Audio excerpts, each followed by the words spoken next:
উম, কেমন আছো বন্ধুরা? ভালো আছো তো?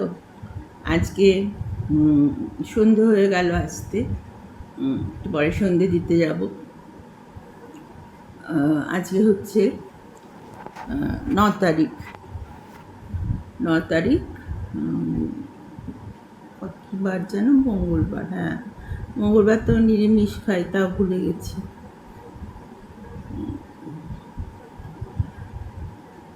যাই হোক, তোমরা কেমন দিন কাটাচ্ছ একটু কমেন্ট করে মাঝে মাঝে একটু জানিও। লাইক, শেয়ার, কমেন্ট করো। আর আমার লেখাগুলো কেমন লাগছে সেগুলো একটু বলো। আজকে তোমাদের জন্য একটা নাটক শোনাবো বলে মনে মনে ভেবে রেখেছি, কিন্তু এখনো লেখাটা হয়নি। যাই হোক, দেখি মুখে মনে মনের স্মৃতি থেকে কতটা বলতে পারি। তাই বলছি, একটা নাটক, মজার নাটক একটু শোনাই। বলি, ও গিন্নি, গেলে কোথায়? ও মরণ, দেখো সাত সকালে চিৎকার করছে। ছেলের বউ আছে, লজ্জার রাজবালাই নেই। আরে লজ্জা কি আছে? শোনো শোনো, এসো এদিকে বসো। আরে কি বসবো, ঘরে অনেক কাজ। বসো বলছি, বসো না। হ্যাঁ বসেছি, বলো এবার কি বলবে। বলছি, আজকের তারিখটা কি মনে আছে? মনে আর থাকবে না কেন? তা কোন দিন আজকের তারিখ মনে রেখে তুমি কি করেছো? আমাকে একটা সুতো এনে দিয়েছো? তোমাদের এই সংসারে এই তো আমার 50টা বছর কেটে গেল। হ্যাঁ, 50 বছর কেটেছে। 50 বছর মানে একটা, কি বলে জানো, গোল্ডেন জুবিলি। কি জুবিলি? Golden jubilee. আ তা কি করবো আমি? বসো শান্ত হয়ে, তোমার জন্য একটা জিনিস আছে। কি জিনিস আছে শুনি? একটা তামার সিঁদুর কৌটো। ওই আনো তো বছরে পরবার জন্য। ওই কতগুলো ওই দুটো করে ছাপা শাড়ি। পুজোর সময় একটু ভালো তাঁতের শাড়ি কিনে দাও, লৌকিকতা যাওয়া। আর এই করেই তো জীবনটা পার হয়ে গেল। একটা সিল্কের শাড়ি পরতে পেলুম না, কত শখ ছিল গো। তোমার বড্ড শখ ছিল না সিল্কের শাড়ি পরার? সত্যি আমি দিতে পারিনি, আমি দিতে পারিনি। ও মরণ, বাপ রে বাপ, কি অভিমান! আমি কি কোনোদিন চেয়েছি নাকি? আমি তো জানি এই এত বড় সংসারের ভারটা তুমি বয়ে চলেছ। তার উপর ছেলে মেয়ে বিয়ে থা সবই তো আছে। ওই শুধু তো ছেলে মেয়ের বিয়ে থা না, ভাই বোনের বিয়ে থাও তো দিয়েছি। ওই একটা ছোট ব্যবসা থেকে আর কত কি হবে? তার মধ্যে থেকে শুধু তুমিই বাদ পড়ে গেছো। আর মা তো আমার ছেলে নি জাঁতরের। তার সবই তুমি সহ্য করে নিয়েছো নীরবে। আমাকে কিছু কোনোদিন প্রতিবাদ করতেও দাওনি। তা বলো, তুমি কি সকালবেলা এখন এইসব শোনাতে ডাকলে? বড় খোকা এদিকে এক গাদা মাংস এনে হাজির।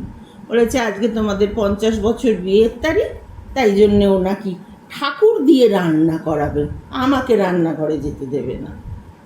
তুমি একদম যাবে না রান্নাঘরে। আমি একটা ঠাকুর ডেকে এনেছি। খুব ভালো কাজ করেছে বড় খোকা, ছেলের মতো কাজ করেছে। আবার কি করেছে জানো বড় বৌমা? কি করেছি? সোনার একটা লোহা বাঁধানো এনে সকালে হাতে পরিয়ে দিয়ে গেল।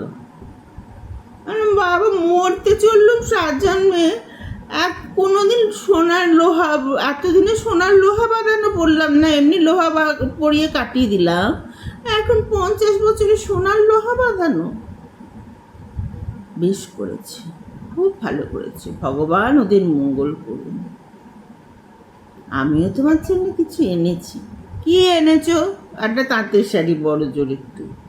সবসময় আমাকে অত ছোট করো না। না গো না, আমি তোমায় ছোট করছি না। বলো কি এনেছো? তুমি যা দেবে আমি মাথায় পেতে নেব। শুধু এইটুকু তো জানি, তুমি আমায় ভালোবাসো। সেটাই আমার কাছে অনেক। অনেকে অনেক গয়না পায়, শাড়ি পায়, সব পায়, আমি এদিক ওদিক ঘোরে। আমার তো সেটা নয়। তাহলেই হল। মুখার্জি বাবু, বহু কষ্টে চোখের জল চাপলেন যেন। একটা প্লাস্টিকের প্যাকেট থেকে স্ত্রীর বহুদিনের শখ একটা সিল্কের শাড়ি, জরিপার সিল্কের শাড়ি, আর তার সাথে একটা সোনার আংটি। অনেকদিন 2 বছর ধরে তার জন্য ওনাকে টাকা জমাতে হয়েছে। সংসারের এই বিরাট খরচ এখনো বয়ে যান। ছেলে বউ সব চাকরি করে, যে যা নিজের মতো। সংসারে দেয় বটে একটা, জানে বাবার ব্যবসা আছে, কিন্তু এখন তো ব্যবসা পূর্তির দিকে। এখন কি আর ব্যবসা চলে? পার্টি টাটি করলে চলতো, কিন্তু এই বয়সে আর কি পার্টি করবেন? সব তার দ্বারা হবে না। এখন সোজা পথে কিছু হয় না। এ নাও ঘিন্নি, আমার বহুদিনের স্বাদ ছিল, 2 বছর ধরে এইটুকু দেওয়ার জন্যে টাকা জমিয়েছি।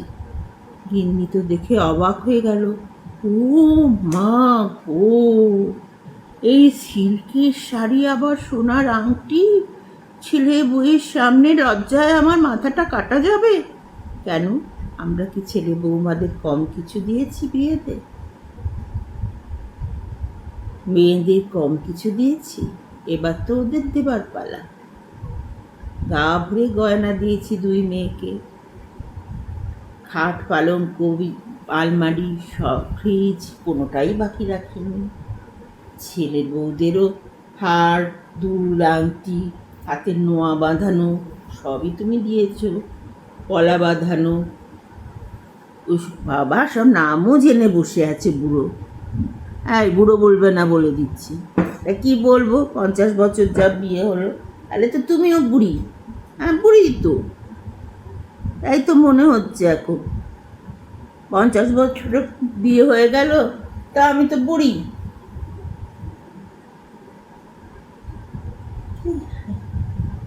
একটু পরেই মেজো খোকা এলো। মা, কিছু কথা বলছো দরকারি তোমরা? না বাবা, একটু প্রেমের কথা বলছি। কি? হ্যাঁ, তোমার বাবার এই বয়সে আবার প্রেম করার শখ জেগেছে, তাই আমাকে ডেকে বসিয়ে এই সিল্কের শাড়িটা আর আংটিটা দিল। মেজো খোকার চোখটা জলে ভরে এলো। বাবা খুব ভালো কাজ করেছে। বাবার বহুদিনের ইচ্ছে ছিল, অনেক সময় আমাদের বলতো, তোর মাকে কোনোদিন সুতির শাড়ি ছাড়া কিছু দিতে পারলাম না রে। এত বড় সংসার টানতে আমার সবই বেরিয়ে গেল, অথচ আমার ভাইরা কেউ বুঝলো না আমাকে, সবাই আমাকে ছেড়ে দিল। তোরা আমাকে ছেড়ে যাবে না তো? বাবার প্রশ্নে মেজ ভাই চমকে তাকালো। পাগল হয়েছে বাবা? যতদিন তোমরা আছো এই বাড়ি আমরা সবাই মিলে একসাথে থাকি, ভাগাভাগি হবে না। এখনকার মতো যে যার সে তার এ বাড়িতে হবে না। এটা আমি, দাদা আর ছোটন মিলে ঠিক করে নিয়েছি। মেজ বৌমাকে ডাকা হলো। দুজনে মিলে, স্বামী স্ত্রী মিলে বাবাকে একটা চওড়া জরিপার ধুতির শাড়ি, এই দেখো দেখো আবার আমাকেও, কি কাণ্ড, এ কি লজ্জার ব্যাপার। লজ্জা কি বাবা, দাঁড়ান, হয়েছেটা কি? সন্ধেবেলাটা হোক, তখন বুঝবেন। কি কাণ্ড করেছিস তোরা? কিছু করিনি, এই তোমার 2-4 জন বন্ধুকে একটু খেতে বলেছি। ও মা গো, কত পরিশ্রম হবে, তোমাদের তো কিচ্ছু করতে হবে না। আজকে তোমরা 50 বছর ধরে করেছো, এবার আমাদের পাড়া।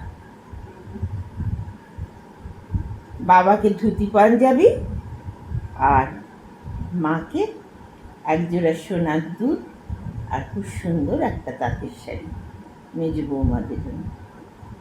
আর চির আয়ুষ্মতী হও মা।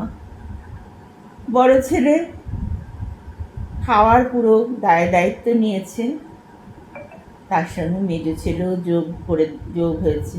একা অতগুলো লোকে খাওয়াতে হবে না, তার পক্ষে করা সম্ভব হবে না, তাই সেও দাদার সাথে হাত লাগিয়েছে। দাদা বলেছে অবশ্য, আমি সব নাটকটা করব, কিন্তু মেজো ভাই বললো কেন, আমিও তো করতে পারি। ছোটন এখনো অত ভালো করে দাঁড়ায়নি, সে চাকরির জন্য পড়াশোনা করছে। সে বাবার জন্যে একটা খুব ভালো বই নিয়ে এসছে, বাবা বই পড়তে খুব ভালোবাসে কিন্তু কিনতে পারে না। আর মায়ের জন্য একটা ছাপা শাড়ি নিয়ে এসছে তার টিউশনির টাকা থেকে। মা বললো এই আমার অনেক। বললো মা আমি চাকরি করি, বাবা মা আমি চাকরি করি, সেদিন তো ওদের আমি অনেক ভালো শাড়ি জিনিস তো, জিনিসটাই কি সব রে, তোরা যে সবাই মিলে একসঙ্গে এখনো সংসারটাকে বেঁধে রেখেছিস, এটাই তো অনেক। এর চেয়ে বড় আর কি হতে পারে? জিনিসটা কিছু না, জিনিস তো আমি স্বর্গে নিয়ে যাব না, এই বাঁধনটার মায়াটা আমি সঙ্গে নিয়ে যাব, যে আমার সংসারটা শেষ পর্যন্ত আমার এতদিনের পরিশ্রমটা সফল হয়েছে। হ্যাঁ, বাঁধনটাকে আমি নিয়ে যাব। ভালো লাগলো নাটকটা, বানিয়ে বানিয়ে বললাম মুখে মুখে, একটু ভেবে ভেবে রাখছিলাম কি বলবো।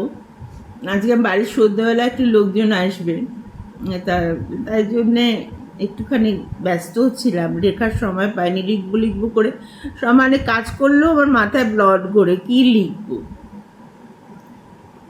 তো যাই হোক, তোমাদের ভালো লাগলে আমাকে একটু লাইক শেয়ার কমেন্ট করো। হ্যাঁ, আচ্ছা পারলে সাবস্ক্রাইব করে দিও, একটু আমার সাহিত্য জগৎটাকে এগিয়ে নিয়ে যাই তোমাদের চেষ্টায়, তোমাদের সহযোগিতায়। তোমরা হাত না ধরলে কি করে পারবো বলো। রাখছি।